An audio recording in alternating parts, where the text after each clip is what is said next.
Jemaah sholat subuh Masjid Nurul Ikhlas yang berbahagia, telah dibacakan tadi Ali Imran ayat 69 dan ayat 70 yang isinya tentang dialog ahli kitab dan Rasulullah. Ahli kitab tidak bisa menjawab tantangan-tantangan yang disampaikan oleh kaum muslimin. Kemudian setelah jawabannya kalah, tidak juga mengakui kekalahan. Setelah itu diajak untuk mubahalah. Mubahalah itu saling menyumpah, juga tidak berani. Mereka mundur karena di hatinya telah mengakui Islam adalah agama yang benar. Setelah itu masih ada lagi cara yang mereka pakai. Wadda ta'ifatun min ahlil kitab. Ta'ifah itu dari kata tofa, yang artinya mereka mendekati orang-orang tertentu, mengelilingi orang-orang tertentu di kalangan kaum muslimin, seolah-olah mereka mengikuti apa yang diyakini oleh kaum muslimin, akan tetapi mereka sebenarnya ingin mencari jalan untuk berunding, untuk mempengaruhi, untuk diajak supaya menolak dakwah Nabi Muhammad SAW. Di antara kaum muslimin yang mereka dekati secara diam-diam itu bernama kaum muslimin Mu'az bin Jabal, Huzaifah bin Al-Yaman, kemudian Ammar bin Yasir. Mereka ajak. Dijawab oleh Allah, wa ma yudilluna illa anfusahum. Ajakan mereka tidak akan mempan. Ajakan mereka tidak akan berterima bagi kaum muslimin. Tapi sesungguhnya mereka sangat ingin lau yudillunakum. Mereka ingin untuk menyesatkan, untuk memurtadkan kaum muslimin. Dan memang Bapak Ibu sekalian, sahabat-sahabat yang masuk Islam, sulit ditemukan catatan orang yang keluar dari agama Islam setelah ia masuk Islam. Ada beberapa di antaranya, tapi tidak banyak di dalam catatan sejarah. Antara lain ada namanya Ubaidillah bin Jahsy, ada namanya Asyukron bin Al-Amru, ada Abdullah bin Abi Sarah, dan ada Magis bin Subabah. Tapi keluarnya mereka dari Islam bukan karena mereka mengakui agama yang lain, bukan. Karena ada hal tertentu, seperti Magis bin Subabah yang membunuh kaum Ansor, lalu ia lari ke Mekah dan mengikut agama kufar. Ada namanya Abdullah bin Abi Sarah, ia adalah pencatat Al-Quran. Setelah ia catat, kemudian ia tambah-tambah sedikit. Ia merasa yang ia tambah-tambah itu dibolehkan oleh Nabi atau dibiarkan oleh Nabi. Perasaannya sebenarnya tidak dibiarkan, tapi ia merasa ia diberi peluang untuk menambah-nambah Al-Quran. Setelah itu ia mengambil kesimpulan, Al-Quran ini tidaklah asli dari Allah, karena ditambah-tambah pun boleh. Lalu dia pun keluar dari Islam. Keluar dari Islam, kembali ke Makkah bergabung dengan kaum kufar. Kemudian tercatatlah Abdullah bin Abi Sarah ini salah seorang yang akan menjadi target, akan dibunuh pada waktu Fathu Makkah. Apa yang terjadi ketika Fathu Makkah? Rupanya Abdullah bin Abi Sarah ini diajak oleh Utsman bin Affan, sahabat Rasul, untuk menemui Rasulullah dan supaya minta maaf. Kemudian ia datang kepada Nabi ketika itu. Setelah itu ia pun bertaubat dan tidak jadi keluar dari Islam. Bahkan tercatat Abdullah bin Abi Sarah ini seorang tokoh besar di dalam Islam yang kelak di kemudian hari ia ditunjuk dan diangkat menjadi gubernur di suatu tempat. Maka keinginan ahli kitab untuk menyesatkan kaum muslimin tadi dengan merasuki pemikiran-pemikirannya tidaklah bisa diterima kaum muslimin, karena sesungguhnya telah kukuh dalam akidah kaum muslimin bahwa Allah adalah Tuhan, kemudian Isa alaihissalam adalah Nabi, bukan Tuhan. Tapi upaya mereka masih terus ingin mempengaruhi.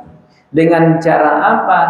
Itulah yang disebutkan antara lain talbisul haqqa bil batil, mencampur adukan antara yang benar dengan yang salah, antara yang hak dengan yang batil. Di antara contohnya tentang Ibrahim alaihissalam. Ibrahim alaihissalam mereka akui seorang yang lurus, seorang yang benar, seorang yang taat kepada agama Allah, dan itu adalah benar. Yang batil yang mereka campurkan, mereka mengatakan Ibrahim adalah Yahudi, bukan agama Muhammad. Ibrahim ikut keyakinan Yahudi, bukan keyakinan Nabi Muhammad sallallahu alaihi wasallam. Itu salah. Mereka campur baurkan, mereka beritakan, mereka adu-adukan, mereka gabung-gabungkan antara yang hak dengan yang batil tadi, guna untuk menyeret kembali akidah kaum muslimin. Lalu yang kedua, taktumul haqqo, mereka sembunyikan kebenaran. Maksudnya adalah pada Taurat, pada Injil telah dikabarkan akan lahir Nabi akhir zaman, dan Nabi akhir zaman itu rahmat lil alamin yang akan diikuti oleh umat manusia sekalian alam di semua tempat dan di semua waktu.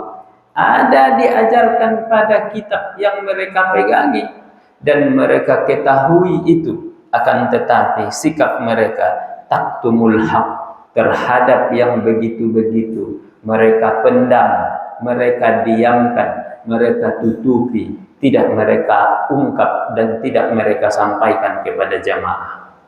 Itu dia. Lalu yang ketiga, aminu wajahan nahar wa kafaru akhirahu. Ada cara yang lebih halus lagi yang mereka pakai. Apa itu? Aminu wajahan nahar. Di pagi hari mereka mengatakan beriman. Mereka gabung dengan kaum muslimin, dan apa yang diprogramkan oleh Nabi mereka dengar, mereka intai, mereka cermati. Tapi di sore harinya wa kafaru akhirahu, mereka pun kufur di sore harinya dengan mengatakan, setelah kami mengikuti apa yang dibawa oleh Muhammad, kami temukan di sana banyak kesalahan. Oleh sebab itu kami keluar. Kenapa mereka keluar? Karena mereka punya prinsip apa? La tu'minu illa man tabi'a dinakum. Jangan kamu imani kecuali orang-orang yang mau mengikut agama kamu. Agama yang mana? Agama yang dibawa oleh Bani Israel. Karena Bani Israel lah yang dipilih Tuhan untuk menjadi nabi, tidak Bani Ismail. Bani Israel, Yahudi lah yang punya hak menjadi nabi, bukan Arab, bukan Muhammad. Mereka bantah itu. Maka dijawab oleh Allah, innal huda hudallah. Sesungguhnya petunjuk adalah milik Allah. bukan milik Bani Israel. Hal yang mudah bagi Allah untuk memberi petunjuk kepada Muhammad, tidak kepada Israel. Oleh sebab itu Muhammad adalah pilihan Allah, dan Allah lah yang menentukan, tidak memilih Bani Israel untuk menjadi nabi akhir zaman. Bayangkan betapa kuasanya Allah melahirkan seorang nabi yang bernama Yahya alaihissalam dari ibu yang tua yang mandul, dari bapak yang tua yang umurnya hampir 100 tahun. Allah mampu. Itulah bapaknya Zakaria, anaknya Nabi Yahya. Lahir Yahya. Padahal itu di luar akal, di luar logika. Ada lagi kuasa Allah. Tidak punya ayah, yang ada hanya ibu. Lahir Nabi. Itulah Isa alaihissalam. Ada lagi yang lebih kuasa dari itu, yang lebih hebat dan luar biasa dari itu. Tidak punya ayah, tidak punya ibu, lahir anak, lahir manusia. Itulah Adam alaihissalam. Tidak punya ayah, tidak punya ibu. Maka apalah susahnya bagi Allah mengangkat nabi dari kaum Arab, tidak dari kaum Israel. Itulah yang dibantah oleh ayat ini. Maka innal fadla biyadillah yu'tihi may yasha. Kalau begitu, kemuliaan ada di sisi Allah secara mutlak. Yu'tihi may yasha. Ia akan mendatangkan kemuliaan itu kepada siapa saja yang ia kehendaki, kepada siapa yang ia pilihkan. Insya Allah, mudah-mudahan Allah akan memilih kita termasuk pada orang-orang yang ia beri kemuliaan dengan iman dan Islam. Amin ya rabbal alamin. Itu kajian kita pagi ini. Mudah-mudahan dapat diambil hikmah dan manfaatnya. Selanjutnya kita akan mendengarkan dengan hikmat lantunan hafalan Al-Quran dari Ananda akhwat